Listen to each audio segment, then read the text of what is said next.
નમસ્કાર વિદ્યાર્થી મિત્રો, Mahatma Gandhi global Indian Eklavya school Tilakwada તરફથી આપને હાર્દિક સ્વાગત છે।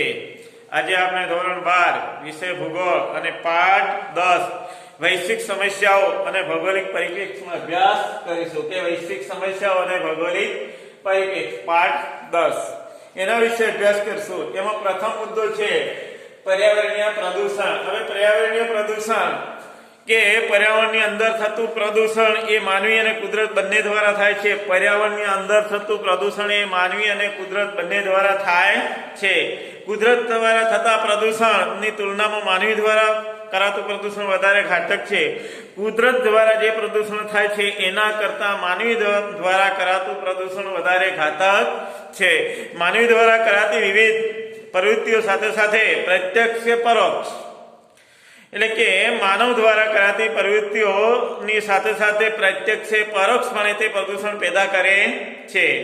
પ્રદૂષણના પ્રકારોમાં તેને માનવ નિર્મિત પ્રદૂષણ નામે પણ ઓળખીએ છીએ। પ્રદૂષણના પ્રકારોમાં માનવ નિર્મિત પ્રદૂષણ તરીકે પણ ઓળખીએ છીએ કે માનવી દ્વારા કરાતી વિવિધ પ્રવૃત્તિઓ સાથે સાથે પ્રત્યક્ષ કે પરોક્ષપણે તે પ્રદૂષણ પેદા થાય છે અને પ્રદૂષણના પ્રકારોમાં તેને માનવ નિર્મિત પ્રદૂષણ પણ તરીકે ઓળખીએ છીએ।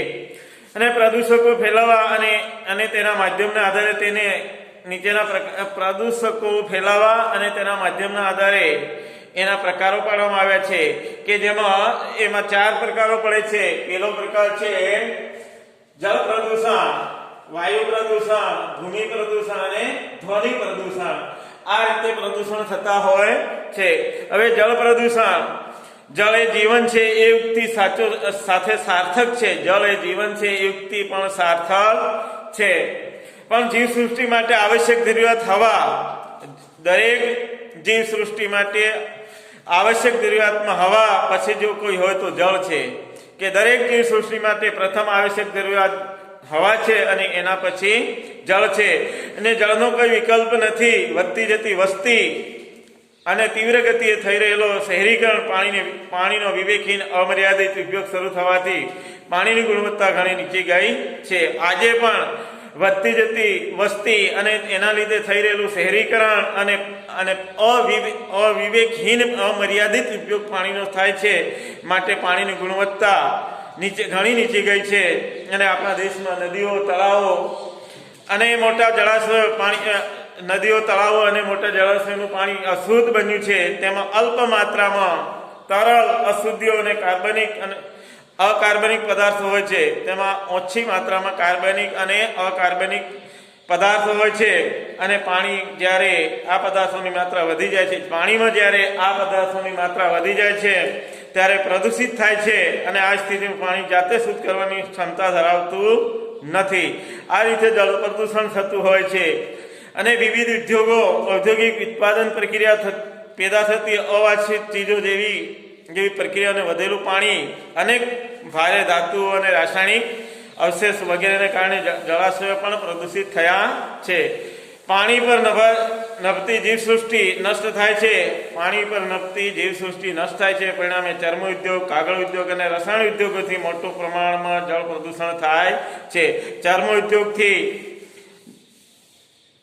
કાગળ ઉદ્યોગથી અને રસાયણ ઉદ્યોગોથી મોટા પ્રમાણમાં જે આ પાણી છોડવામાં આવે છે અને એ જળનું પ્રદૂષણ થતું હોય છે। હરિયાળી ક્રાંતિની સાથે સાથે ખેતીમાં પણ વપરાતા કીટનાશકો અને અકાર્બનિક દ્રવ્યોથી બનેલા ખાતરો આ વપરાશની અમર્યાદિત રીતે વધ્યો છે। પરિણામે રાસાયણિક ખાતરો ખેતરમાંથી વરસાદી પાણી સાથે વહીને જળાશયમાં પહોંચે છે અને જળાશયનું આ રીતે પાણી પ્રદૂષણ થતું હોય છે।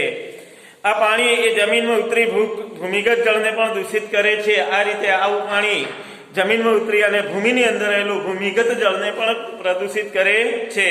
અને નાઇટ્રેટ ખાતરોને કારણે ભૂમિ જળમાં તેની માત્રા વધે છે। નાઇટ્રેટ ખાતરોને કારણે ભૂમિગત જળમાં તેની માત્રા વધે છે। અને આપણા દેશમાં નદી, સરોવરના કાંઠે યોજાતા મેળાઓ, તીર્થયાત્રાઓ વગેરે સાંસ્કૃતિક ગતિવિધિઓ પણ જળ પ્રદૂષણ માટે જવાબદાર છે। એક અંદાજ મુજબ ભારતનો ઉપલબ્ધ જળ જથ્થામાં લગભગ 70% હિસ્સો પ્રદૂષિત થઈ ચૂક્યો છે।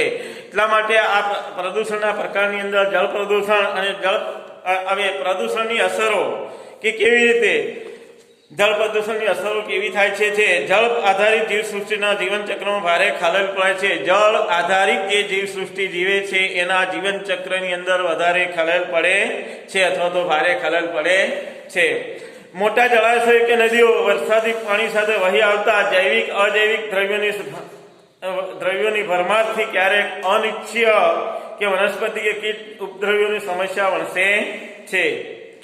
વિવિધ પ્રકારના પાણીજન્ય રોગોથી પ્રદૂષિત પાણી પીવાથી થાય છે. વિવિધ પ્રકારના પાણીજન્ય રોગો પ્રદૂષિત પાણી પીવાથી થાય છે, જેમાં ઝાડા, ઉલટી અને હેપેટાઇટિસ એ મુખ્ય છે.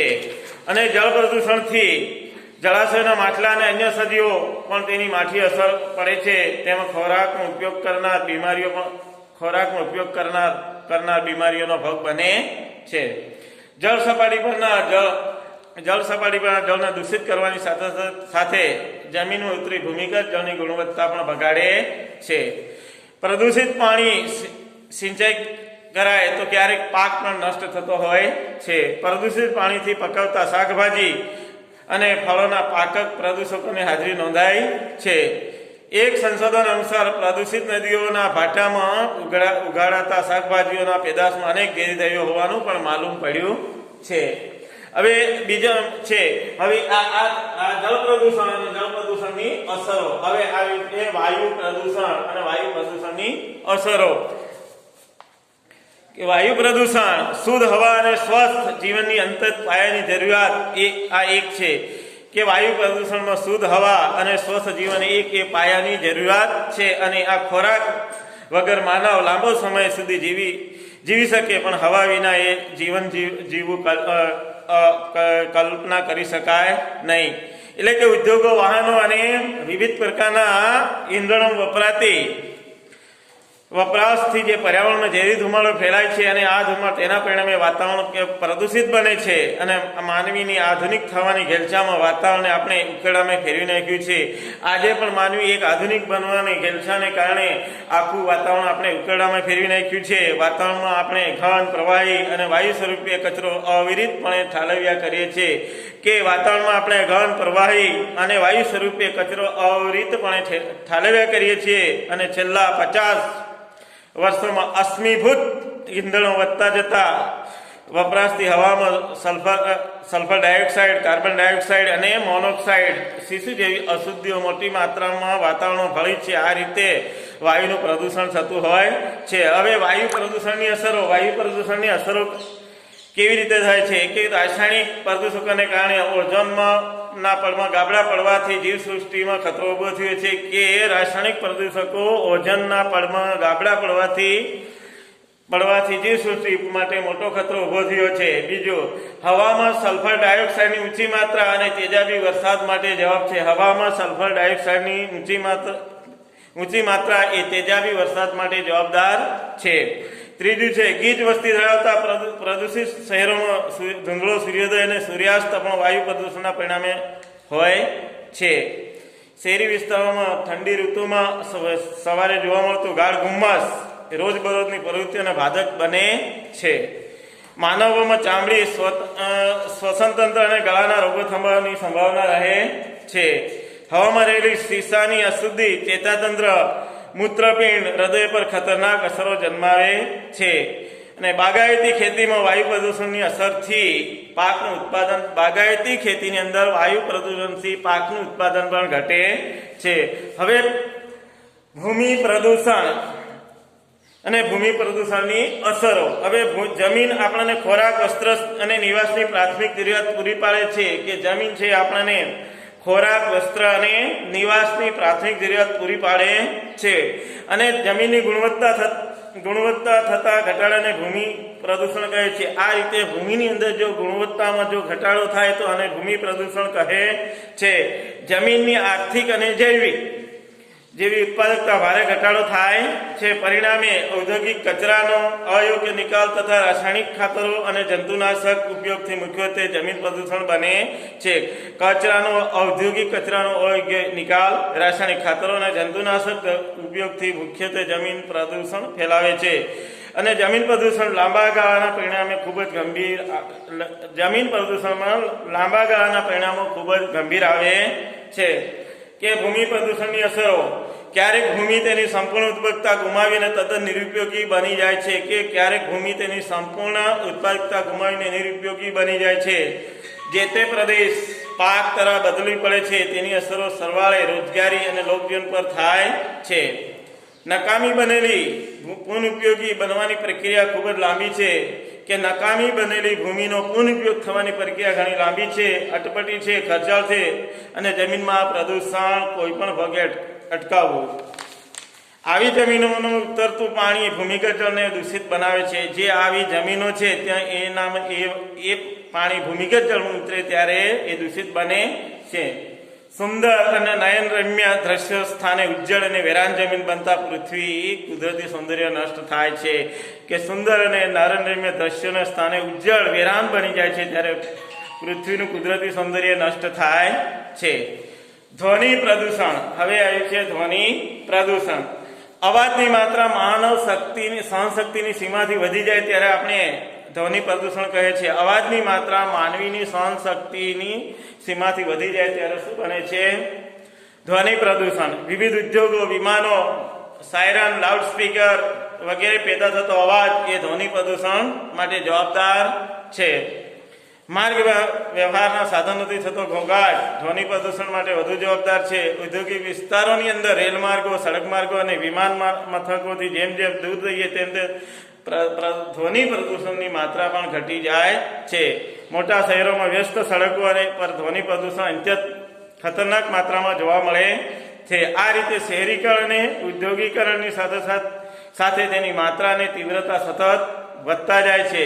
હવે ધ્વનિ પ્રદૂષણની અસરો કેવી અસરો થાય છે? સતત ઊંચા ઘોંઘાટમાં કામ કરતા લોકોની માનસિક તણાવ અનુભવે છે અને સ્વભાવ ચીડિયો બની જતો હોય છે.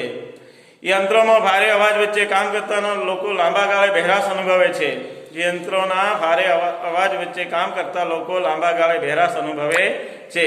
તીવ્ર ઘોંઘાટ વચ્ચે કામ કરતા લોકોના હૃદયના ધબકારા વધી જાય છે.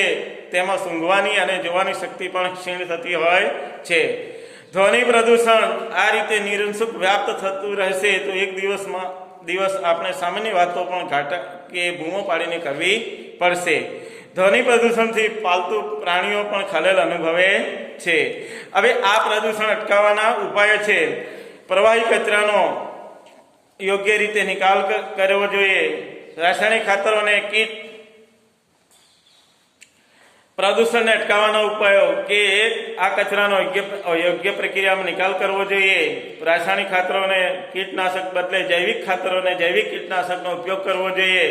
નદી સરોવરના કાંઠે યોજાતા ધાર્મિક કાર્યક્રમો કે સાંસ્કૃતિક કાર્યક્રમો દરમિયાન પ્રવાહી અને ઘન કચરાઓ નિકાલ પણ વૈજ્ઞાનિક ઢાપે કરવો જોઈએ. ઉદ્યોગોમાંથી નીકળતા વાયુઓ, પ્રવાહી કચરો અને ઘન કચરામાંથી દૂષિત દ્રવ્યો દૂર કરવાની પ્રક્રિયા કર્યા બાદ તેનો નિકાલ કરવો જોઈએ. નવા ઉદ્યોગો સ્થાપનાની શરૂઆત, તેનાથી થતા પ્રદૂષણ તેને અટકાવવા વિશેનું આગોતરું આયોજન કરવું જોઈએ. નગર વસાહત આયોજન વનીકરણ યોગ્ય પ્રમાણ કરવાથી વાહનો પ્રદૂષણ અટકે છે અને વાહનોની ડિઝાઇનમાં જરૂરી ફેરફાર કરી હવા અને ધ્વનિ પ્રદૂષણ પણ ઘટાડી શકાય છે. કાયદાકીય જોગવાઈ અને તેનો ચુસ્ત અમલ કરવો જોઈએ. શાળા કોલેજોની સમસ્યાથી ભાવિ પેઢીને અવગત કરી જાગૃતિ લાવવી જોઈએ. સમાજમાં વિવિધ જ્ઞાતિ મંડળો છે, શૈક્ષિક સંસ્થાઓ આ સમસ્યાના હલ માટે ચળવળ સ્વરૂપે જાગૃતિ અભિયાન ચલાવવું જોઈએ.